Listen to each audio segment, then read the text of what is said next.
In Mongolia, distance isn't measured in miles. It's measured in how long it would take someone to reach you, if you needed help. And out here, that answer is usually measured in days. There are places on this planet where you can still disappear. Not because you're hiding, but because the land itself is so vast, so empty, that you simply dissolve into it. Mongolia is one of those places. But here's what most people get wrong. Living in Mongolia isn't about isolation. It's about responsibility, because there's no one else to rely on, and that changes you. Not over years, over days. This isn't a story about adventure. It's not about escaping the modern world or finding yourself on a mountaintop. It's about what happens to a person when convenience is removed. When the safety net you didn't know you were standing on disappears. Out here, you don't get second chances delivered by Amazon Prime.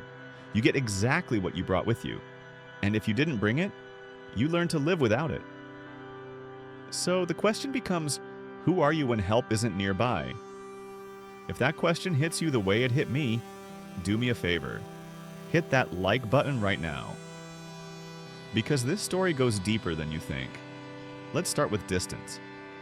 Because in Mongolia, distance isn't a problem to solve. It's a fact you accept.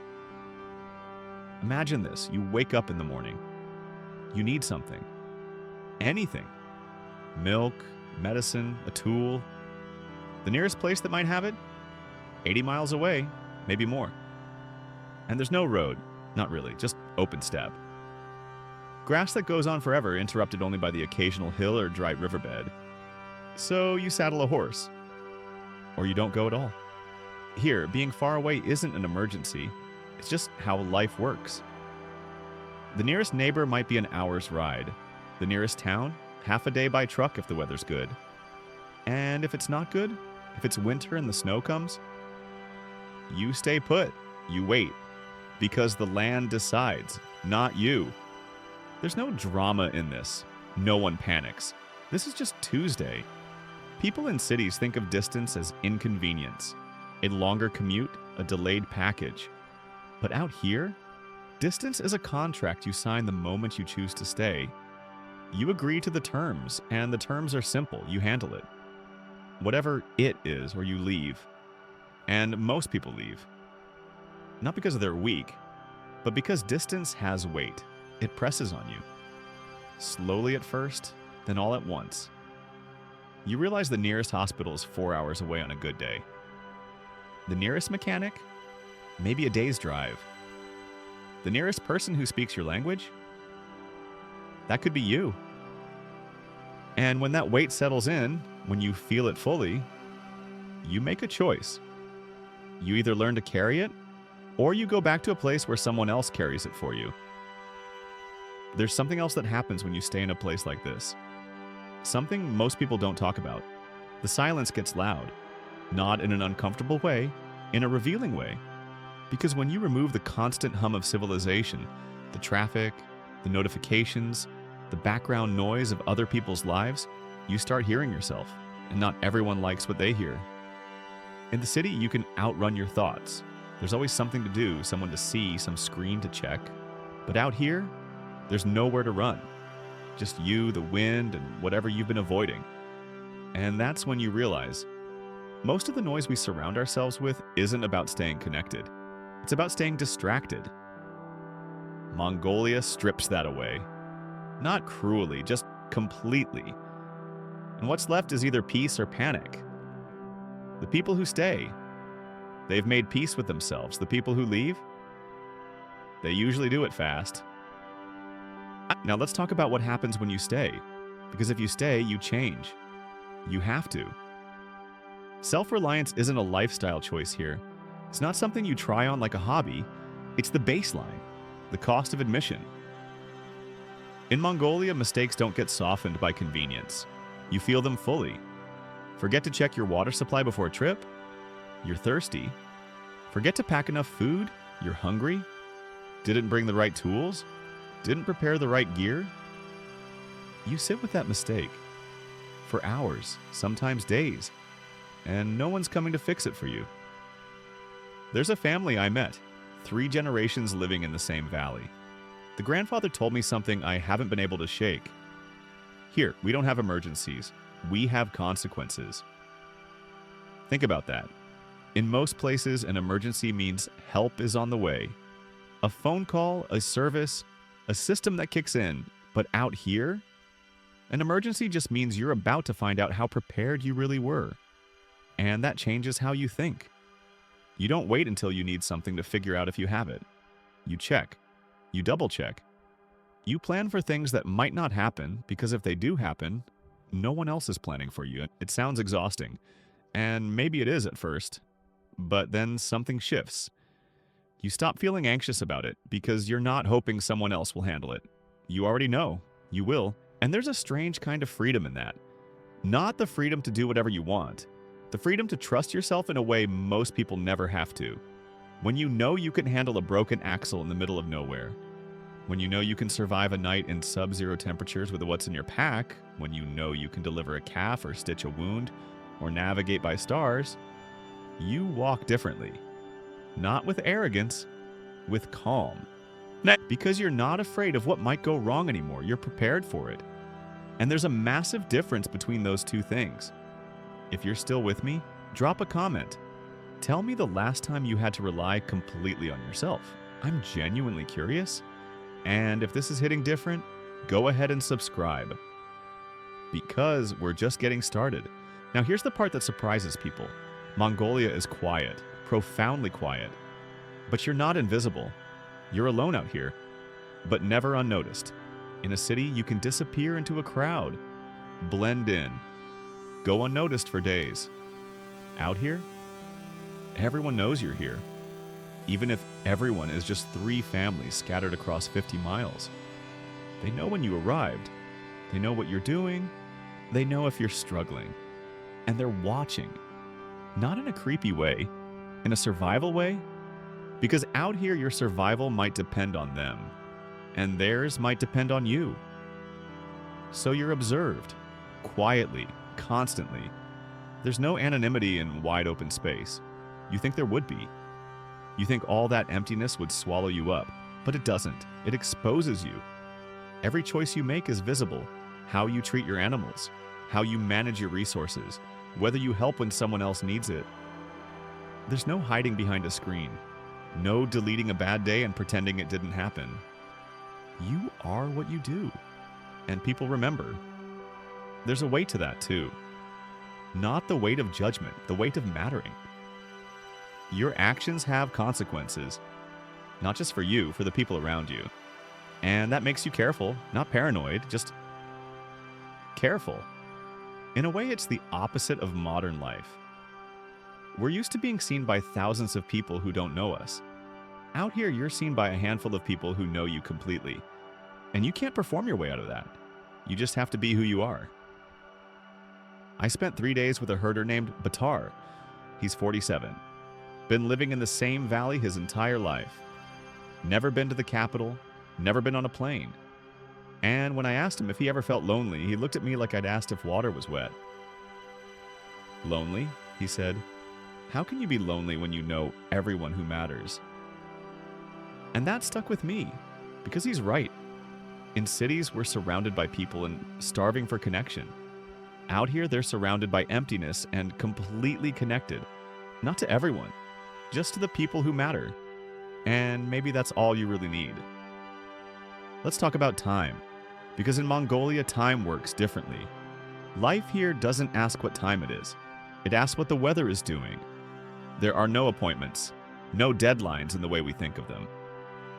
You don't schedule your day around meetings or emails or notifications. You schedule it around the sun, the wind, the animals. If a storm is coming, you prepare. If the grass is good, you move your herd. If it's too cold, you wait. The calendar doesn't matter. The season does. And at first, that feels disorienting. We're so used to controlling time. Setting alarms, hitting deadlines, racing against the clock. But out here, time isn't something you control. It's something you respond to. And once you stop fighting it, once you stop checking your watch every 10 minutes, something inside you slows down, not in a lazy way, in a present way. You notice things. the way the light changes in the afternoon, the sound of wind moving through grass. The exact moment when the temperature drops and you know the night's going to be cold. You're not distracted, because there's nothing to distract you, and that's when you realize most of what we call busy is just noise. Out here, there's no noise. Just signal, and you learn to read it. There's a rhythm to life here that's hard to explain if you haven't felt it. It's not slow, it's not fast, it's aligned. With the land, with the seasons, with the animals, you move when it's time to move, you rest when it's time to rest. And you don't question it, because questioning it would be like questioning gravity. Batar's wife, Oyuna, told me something that rattled around in my head for days. We were sitting outside their jiyur drinking tea, watching the horses graze. And she said, in the city, people are always chasing time. Out here, we just live inside it. And I think that's the difference. We spend our lives trying to manage time, to squeeze more out of it, to beat it somehow. But out here, they've surrendered to it. And in that surrender, they've found something most of us are still searching for. Presence. They're not thinking about yesterday. They're not worried about next week. They're here. Fully, completely. And that kind of presence, it's rare, almost extinct in the modern world. So who actually thrives in a place like this? Because not everyone does. Mongolia doesn't reward ambition, it rewards awareness. The people who do well here aren't the ones trying to conquer the land. They're the ones paying attention to it. They're the ones who know which plants the animals avoid. Who can read the sky 3 days out? Who can feel a shift in the wind and know it's time to move? It's not about being the toughest or the smartest, it's about being tuned in. To the land, to the animals, to yourself. And that's a different kind of intelligence. One we don't talk about much anymore, because in most places, you don't need it. You don't need to know how to read the weather when you can just check an app. You don't need to know how to fix something when you can just order a replacement. But out here, that awareness is everything. And the people who have it don't brag about it, they just live. Quietly, steadily, with a kind of confidence that doesn't need to announce itself. They know what they're capable of, because they've tested it. Not in a gym or a simulation, in real conditions, with real consequences. And they've proven to themselves they can handle it. There's a young woman I met named Saran Jarrell. She's 24, grew up in the capital, went to university, had a job in marketing, and then one day she left, moved out to her grandmother's land, started herding, started living the way her ancestors did. And when I asked her why, she said something I'll never forget. In the city, I was successful, but I was never capable. Out here, I'm capable. And that feels better than successful ever did. Think about that. How many of us feel capable? Really capable. Not competent at our jobs, not good at specific tasks, but capable of handling life when it gets hard, when the systems break down, when no one's there to help. Mongolia forces that question, and if you can't answer it, you leave. But if you can, you stay, and you become someone different, someone stronger. Not louder, just solid. There's something else that happens out here. Something that doesn't get talked about enough. The cold. And I don't mean winter cold. I mean the kind of cold that redefines what you thought cold was. -40 degrees Fahrenheit. Sometimes colder. Cold that burns your lungs when you breathe. Cold that turns moisture into ice on your eyelashes in seconds. Cold that kills. And in that cold, you learn something fundamental about yourself. You learn whether you respect limits. Because the cold doesn't care about your plans. It doesn't care about your confidence. It only cares whether you prepared. The people who have survived winters here, and I mean really survived them, not just endured them, they have a different relationship with vulnerability. They're not ashamed of it. They're not trying to hide it. They accept it. Because they know that vulnerability isn't weakness, it's honesty. When it's -40 outside and you're alone in a jiyur with a stove that needs constant feeding, you can't pretend you're invincible. You're not. You're fragile. human, dependent on fire and shelter and preparation. And accepting that, that's not defeat. That's wisdom. Batar told me about a winter 15 years ago. One of the worst in decades. They call them tsud, winters so harsh that livestock die by the thousands. His family lost half their herd that year, and when I asked him how he survived it, he didn't talk about resilience or strength. He said, "We survived because we helped each other, and because we knew we were small." Small, not weak. Small. There's a difference. Being small means understanding your place in the system. Understanding that you're not the center of it, that the land, the weather, the animals, they existed long before you and they'll exist long after. And your job isn't to dominate them. It's to fit into the pattern they create. And when you accept that you're small, when you stop fighting for control you never had in the first place, something changes. The fear goes away. Not because the danger is gone, but because you've stopped pretending you can eliminate it. You've just learned to move with it. Before I leave you with the main thought, let me ask you something. Hit the comment section and tell me, what's the longest you've gone without seeing another person? And how did it feel? Because I think your answer says a lot about who you are. And if you haven't subscribed yet, do it now. Because the next video in this series goes even deeper. So here's what I'll leave you with. Mongolia doesn't make you feel small. It makes you responsible for yourself in a way most places don't. And that responsibility, it doesn't crush you, it clarifies you. Because when there's no one else to rely on, when the safety nets are gone, you find out who you actually are. Not who you think you are, not who you want to be. Who you are when it matters. And maybe that's what changes people out here. Not the landscape, not the isolation. The realization that they're capable of more than they thought. That they don't need as much as they thought they did. And that the person they become when help isn't nearby is someone they can trust. Living this far from everything doesn't make you harder. It makes you clearer. About what matters, about what doesn't. About who you are when all the noise falls away. And in a world that's constantly trying to distract you from yourself, that clarity, that might be the most valuable thing you can find. If this changed the way you think about distance, about responsibility, about who you are when no one's watching, leave a comment. Hit subscribe. Share this with someone who needs to hear it, because these stories matter.